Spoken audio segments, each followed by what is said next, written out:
G2 인베스터 글로벌 마켓 시간입니다. 2021년 10월 셋째 주 마켓 업데이트 전해드리겠습니다. FTSE All World 인덱스라고 있습니다. 영국의 그 파이낸셜 타임스에서 취합하는 전 세계 주요 증권 시장의 지수를 다 취합한 것인데요. 지난 한 주, 그러니까 10월 셋째 주 플러스 1.1% 올랐습니다. 그 밖에 미국의 S&P 500 지수, 미국 증권 시장을 가장 브로드하게 500대 기업을 중심으로 하는 그 지수죠. 플러스 1.6% 올랐고요. 기술주 중심의 나스닥 지수도 1.3% 올랐고요. 그 다음에 아주 오래된 기업들, 블루칩 기업으로만 30개로만 구성된 다우존스 인더스트리얼 에버리지가 1.1% 올랐습니다. 이 순서가 중요한데요. S&P 500이 1.6% 올랐고 나스닥이 1.3% 올랐고 다우존스가 1.1% 올랐다는 것은 이 순서를 가만히 보면은 우량 대기업 중심으로 올랐는데, 그렇다고 해서 다우존스에 들어가는 그런 블루칩들, 그러니까 주로 가치주들이죠. 아주 오래된 기업들보다는 주로 이제 그렇게 오래되지 않은 기업들이면서 동시에 또 그 스몰 캡이나 미드 캡보다는 라지 캡 중심으로 올랐다는 것을 알 수 있습니다. 그리고 상대적으로 나스닥에 속한 기술주들은 그런 그 대기업들 라지 캡보다는 조금 약간 더 저조했다는 것을 알 수 있죠. 이번 차트는 S&P 500과 나스닥과 다우존스를 지난 한 주 동안 10월 셋째 주 기간의 움직임을 보여주고 있는데요. 역시 제일 위쪽에 회색으로 된 것이 이제 S&P 500이고, 가운데 초록색이 나스닥이고, 맨 아래 브라운색이 이제 다우존스 지수입니다. 자, 그러면 또 다시 이제 미국의 3대 지수를 이렇게 비교해서 보실 수 있도록 차트를 여기 보여주고 있는데요. 왼쪽이 다우존스고 가운데가 S&P 500이고 오른쪽이 나스닥입니다. 그리고 이제 X축의 시계열은 지난 2개월입니다. 지난 60일입니다. 또는 이제 정확히 말하면 65일인데 여기서 이 세 개 차트에서 그 65일 무빙 에버리지라는 게 있죠. 그러니까 선으로, 아주 옅은 회색 선으로 그린 건데, 이게 65일 기간 이 무빙 에버리지를 보여주는 겁니다. 평균선을 보여주는 것이죠.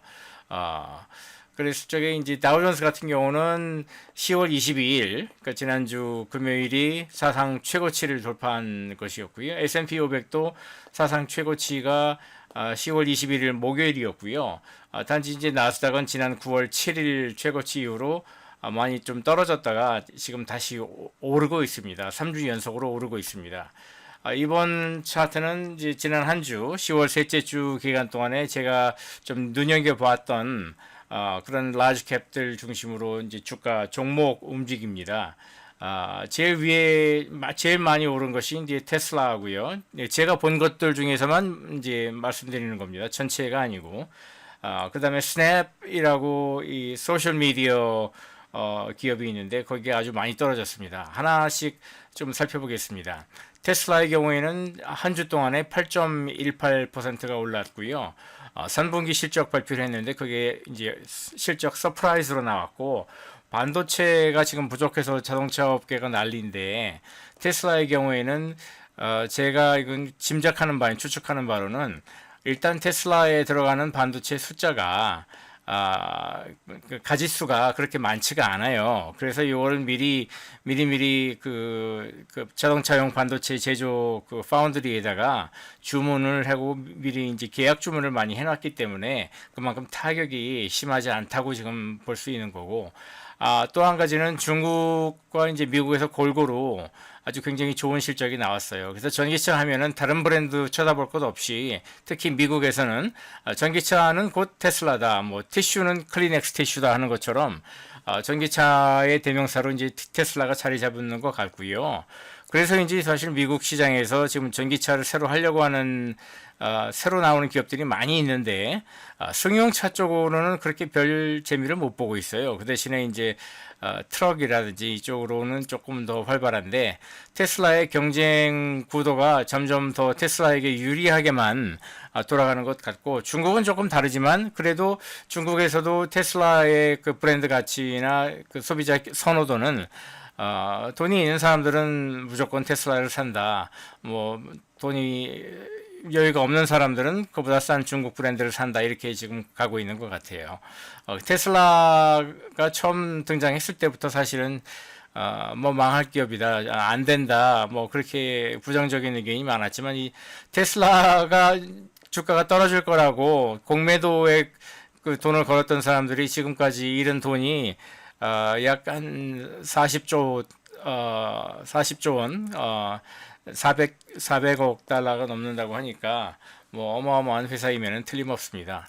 다음에는 이제 아메리칸 익스프레스, 티커 심벌이 AXP죠. 아메리칸 익스프레스가 한 주간 6.05%나 올랐고 다우존스 지수를 구성하고 있는 30개의 종목 가운데 가장 높은 비중으로 올랐어요. 지난주에. 그거는 이제 코로나 격리 조치가 미국에서 많이 완화되면서 외식 소비가 지금 급증을 하고 있기 때문입니다. 다음에 제 눈에 들어온 주식은 이제 존슨앤존슨이죠. J&J인데 한 주간 1.59% 올랐는데 이 기업 역시 이제 그 프록터 앤 갬블이나 그 유니레버처럼 주로 이제 소비재용 그 기업들인데 대기업들이죠. 예, 중소기업이나 뭐 다른 경쟁자들에 비해서 존슨앤존슨이나 뭐 P&G나 유니레버 이런 대기업들이 서플라이 체인이 상당히 생각했던 것보다 이제 그 강건하다. 그러니까 지금 전 세계적으로 지금 물류 대란이 일어나고 있죠. 그다음에 근로자들이 사람들이 직장을 그냥 떠나서 돌아오지 않고 있는 그런 노동시장 교란이 일어나고 있죠. 그 다음에 에너지 가격 지금 막 상승하고 있죠. 원자재 가격 상승하고 있죠. 지금 난리 법석인데도 이런 J&J나 P&G나 유니레버 같은 대기업들의 서플라이 체인은 생각했던 것보다 굉장히 그 안정적이라는 것이죠. 그래서 또 그 이제 거기 그 비용이 이제 올라가니까 원가 비용이 올라가니까 그거를 가격에 전가를 해서 소비자한테 넘길 수 있는 기업이 있고 넘기기 어려운 기업이 있는데 J&J 같은 경우는 자기들이 치러야 되는 더 올라간 비용을 소비자 가격에 전가를 하는데 지금 성공을 하고 있다고 합니다. 그래서 주가도 오른 것이고요. 반면에 이제 페이스북이나 구글 같은 이런 미국의 빅테크 기업들 지난 한 주 동안 실적이 좀 떨어졌습니다. 페이스북 같은 경우는 마이너스 5%, 구글도 마이너스 3% 조금 넘게 하락했습니다. 이거는 이제 이번 돌아오는 주간에 페이스북과 구글이 그러니까 10월 마지막 주에 실적 발표를 해요. 근데 실적 발표를 3분기 실적 발표를 앞두고 지금 투자자들이 보는 시각은 그렇게 밝지 못하다고 보는 것 같다는 게 제 추측입니다. 그 다음에 이제 인텔 소식입니다. INTC죠. 심벌이. 3분기 실적 발표를 했는데 예상치를 밑돌았습니다.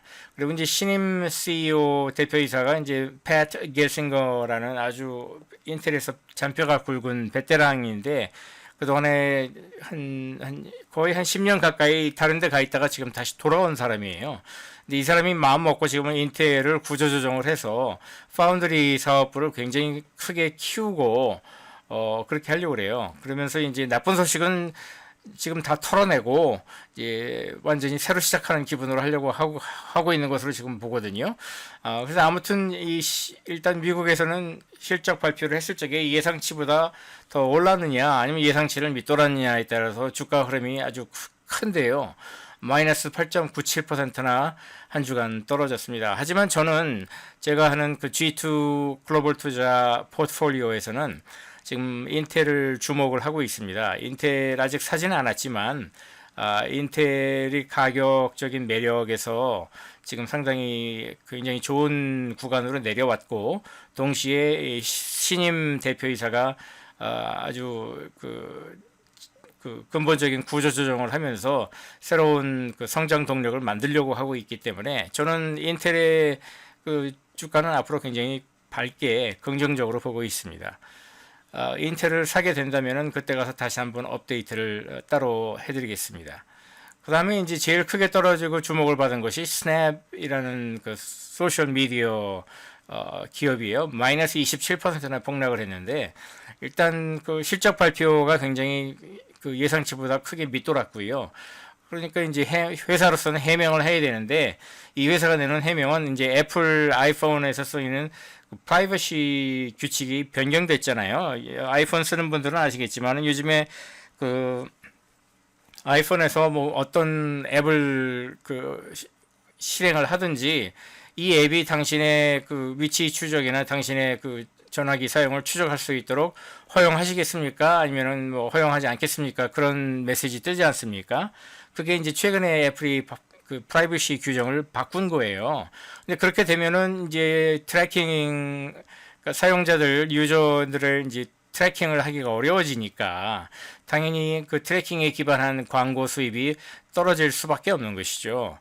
그래서 이제 스냅이 제일 먼저 타격을 입었고 앞서 말씀드렸던 페이스북 같은 경우도 마찬가지예요. 페이스북도 이제 애플의 이런 규정 변경 때문에 광고 수입이 이제 떨어질 수밖에 없다고 사람들이 내다보고 있는 것이죠.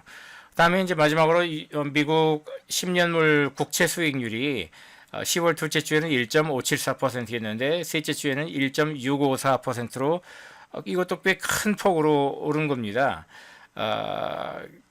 지금 인플레이션 기대치가 점점 오르면서 지금 국채 수익률도 오르고 있는데 아직 본격적으로 오르고 있는 것 같지는 않고 이거는 앞으로 제가 봤을 적에는 앞으로 더 큰 폭으로 오르면서 상당히 큰 충격이 올 거라고 저는 보고 있는데 그게 정확히 언제가 될지는 저도 모르겠습니다. 자, 이번에는 이제 전체 세계 그 자본시장으로 눈을 돌려서 제가 여기 빨간색으로 이렇게 네모칸을 사각형으로 그려놓은 거는 제가 이제 주목한 것들인데 이게 이제 위에서 아래쪽으로 내려갈수록 지난 한 주 동안 가장 많이 오른 것부터 가장 많이 떨어진 것까지 이제 제일 진한 세계의 회색은 그 중에서도 이제 주식시장이고 그 다음에가 이제 외환 시장이고, 그 다음에 원자재 시장이고, 그리고 제일 연한 색의 이제 회색이 ETF 종목들을 따로 이제 구분을 한 겁니다. 그랬을 적에 제일 많이 오른 거는 이제 코맥스 실버, 그러니까 금, 할 적에 그 은 가격이 제일 많이 올랐고, 두 번째가 이제 다우존스 트랜스포테이션 에버리지라고 해운 회사들이나 이런 그 철도 회사나 해운 회사처럼 물류 회사들이 많이 올랐죠. 그런데 뭐 그쪽에는 저희가 뭐 G2 글로벌 투자에서 그렇게 많이 투자를 하지 않고 있기 때문에 G2 인베스터 관점에서 그러니까 저희가 많이 투자를 하는 또 관심을 갖고 있는 그런 섹터나 그런 지수나 뭐 그런 투자 대상을 중심으로 봤을 적에 제 눈에 들어온 거는 첫째가 이제 홍콩의 항생 지수가 3.14%로 지난 한 주 동안 전 세계에서 네 번째로 많이 올랐습니다. 근데 홍콩 항생 지수의 뭐 80%는 중국 기업들이거든요.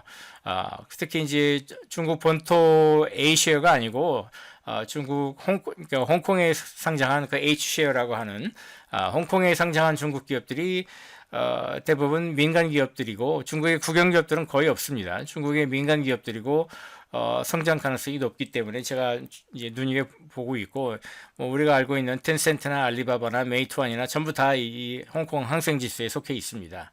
그래서 항생지수가 3.14%나 올랐고요. 그 다음에 제 눈에 또 들어온 게 조금 밑으로 내려가서 나스닥 지수인데 나스닥 컴파스는 1.29% 올랐고 나스닥 중에서도 100대 기업, 시가총액 기준으로 100대 기업은 조금 더 올라서 1.37% 올랐는데 여기는 테슬라가 한 8% 넘게 오른 게 좀 많이 작용을 한 것 같습니다. 그 다음으로 내려가서 앞서 차트에서 계속 순서대로 내려오는 겁니다. 이 외환 시장에서 이 달러 대비 스위스 프랑 가치가 0.77% 올랐어요. 이 스위스 프랑이라는 통화가 재미있는 통화인데요.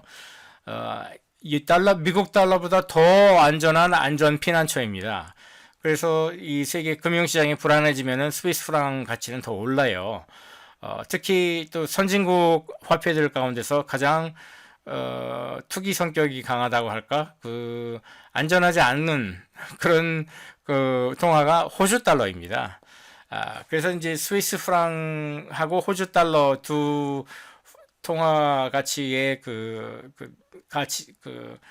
가격을 보면은 그러니까 호주 달러 대비 스위스 프랑 가격을 이 오르면은 그만큼 사람들이 안전 피난처를 찾고 있다는 뜻이고, 호주 달러 대비 스위스 프랑 가치가 떨어지면은 그만큼 사람들이 더 이제 모험심을 가지고 이제 안전 피난처를 그렇게 구하고 있지 않다는 그런 뜻이 될 수도 있는데, 아무튼 이 달러 대비해서 이 스위스 프랑 가치가 0.77% 올랐다는 것은 뭐 근소한 차이지만 지금 투자자들이 약간 조심스러워하는 그런 국면으로 가고 있다고 봐도 뭐 과언이 아닙니다. 그 다음에 이제 여기는 한국이니까, 한국 원화 가치도 달러 대비해서 그동안에 좀 많이 떨어졌다가 지난주에는 0.44% 올랐습니다. 그 다음에 이제 중국의 상하이 주식시장, SSE라고 하죠.